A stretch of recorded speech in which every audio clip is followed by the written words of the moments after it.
guys, okay, welcome back to the channel guys. Welcome back to another episode of Car DIY.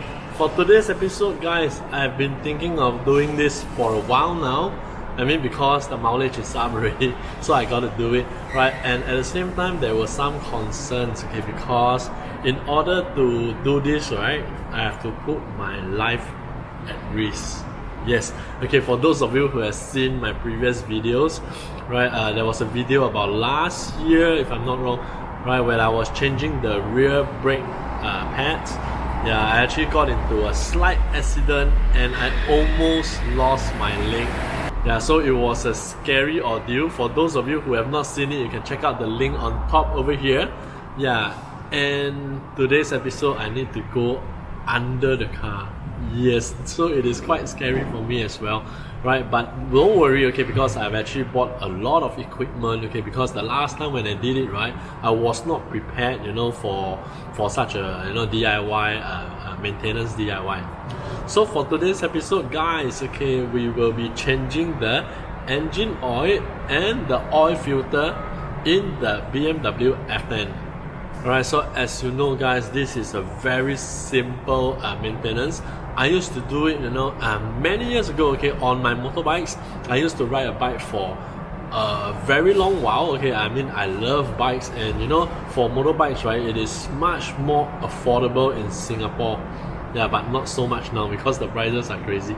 Yeah, and you know, I always change my own oil and filters and all this, and my spark plugs, all my servicing, I actually do it myself, because on motorbikes, right, it's even easier. And on some motorbikes, they have a main stand and you can, you know, do a lot of maintenance on it. Yeah, so for today's episode guys, we will be doing it on the BMW. Alright, so guys, for those of you who are new, please like and subscribe. Yeah, so without further ado, we're going to show you the things we need for this, and we're going to start this video. Alright, so let's go.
Alright, so guys, okay, that's the end of the whole DIY. So the whole oil change took about 2 hours, and I think the important thing is, guys, I have overcome the fear of getting under the car, and you know, everything went smoothly, and the whole car didn't even, you know, there wasn't even a shake or a jerk. So you know, everything is good and safe. Alright, so guys, okay, please drop down in the comments down below, guys, how many kilometers or miles do you actually change your oil? Yeah, and there's a lot of people, you know, who change it every 10,000. There are people who change it every 5,000, 6,000. I've heard before there are people who change their engine oil every 3,000 kilometers. Yes, that is, you know, that is super expensive to maintain. Alright, so guys, I hope you guys have enjoyed this one. If you like this, please smash the like button. Please subscribe, and we'll see you on the next one. Alright, so guys, stay safe, stay healthy, happy morning your car. Bye.